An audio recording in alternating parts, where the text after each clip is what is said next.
There's a famous experiment in psychology called the marshmallow test. The test involved researchers giving a little kid a marshmallow and saying, if you wait and don't eat it until I come back, then you'll get 2 marshmallows. Then they left the kid alone with the marshmallow for 15 minutes. In this situation, most kids immediately gobbled up the marshmallow. But some kids were able to wait and got the second marshmallow. In regular life, we often face situations where we have to wrestle between doing what we feel like doing right now, which may not be a wise or kind choice, versus doing what we know is good in the longer run. In this episode, we'll talk about some secrets to self-control.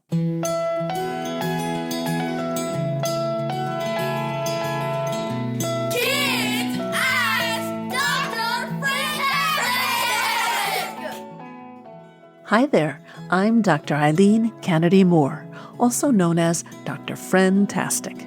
I'm an author and clinical psychologist based in Princeton, New Jersey. Each week on the Kids Ask Dr. Friendtastic podcast, I answer a question from a kid about making and keeping friends. If you have a question you'd like me to answer, you can send it in at drfriendtastic.com/submit. That's drfriendtastic.com/submit. Here's today's question. Hi, my name is Alex and I'm 10 years old. I have a question that I want to ask Dr. Friendtastic. How can I combat my urges? For example, going on my iPad when I'm not supposed to. Thank you. Hi, Alex. Thanks for sending in your question. So what you're asking about is self-control, which means making wise choices about what we do, and also delayed gratification, which means being able to wait to get what we want.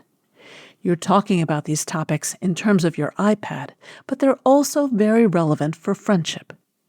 Knowing the wise or kind thing to do doesn't mean it's always easy to do that. Logically, you know that if you use your iPad when you're not supposed to, your parents will probably give you less access to it later. They might even take it away for a while. But oh, it's so tempting to grab it anyway. In the same way, with friends, we know we're supposed to use kind words, wait our turn, control our bodies so we don't hurt anyone, avoid gossiping or telling secrets, or taking things that don't belong to us. The list of what we know we're supposed to do goes on, and all of it makes so much sense. But sometimes, especially if we're feeling frustrated or hurt or even super excited, the temptation is very strong to ignore what we know and do the wrong thing anyway. So, how do we make it easier for ourselves to make better choices? Changing the situation is often the easiest path towards self-control. In the marshmallow study, some kids hid the marshmallow so they were less tempted to eat it. With your iPad, putting it away so it's not just sitting there in easy reach, calling to you, might make it easier for you to follow the rules.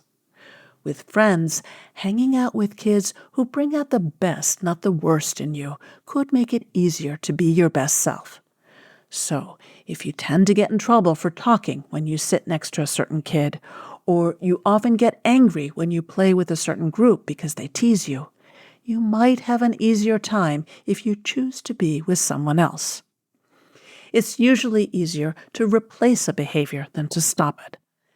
Some kids were able to avoid eating the marshmallow by doing something else, like singing or even taking a nap.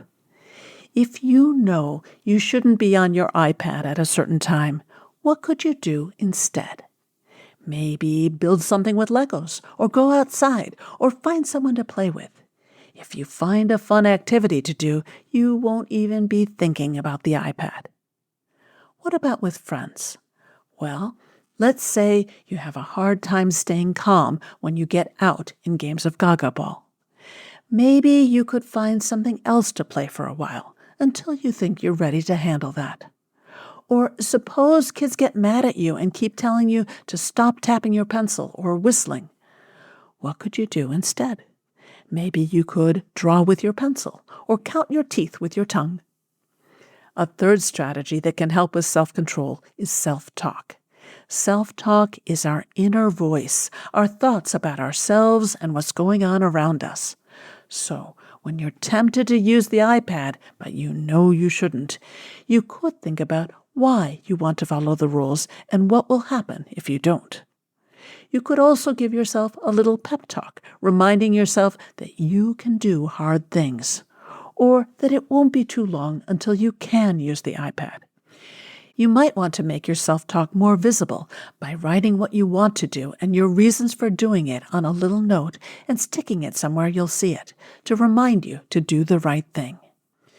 With friends, when you're tempted to do something you know isn't kind, you could take a breath, let it out, and use self-talk by thinking about not what they deserve, but what kind of person you want to be. Self-control is difficult. Even adults struggle with it. If you slip and make a mistake, try not to be too hard on yourself. Just do what you can to make the situation right. Maybe apologize if you need to. And make a plan for what you want to do next time and how you're going to do it.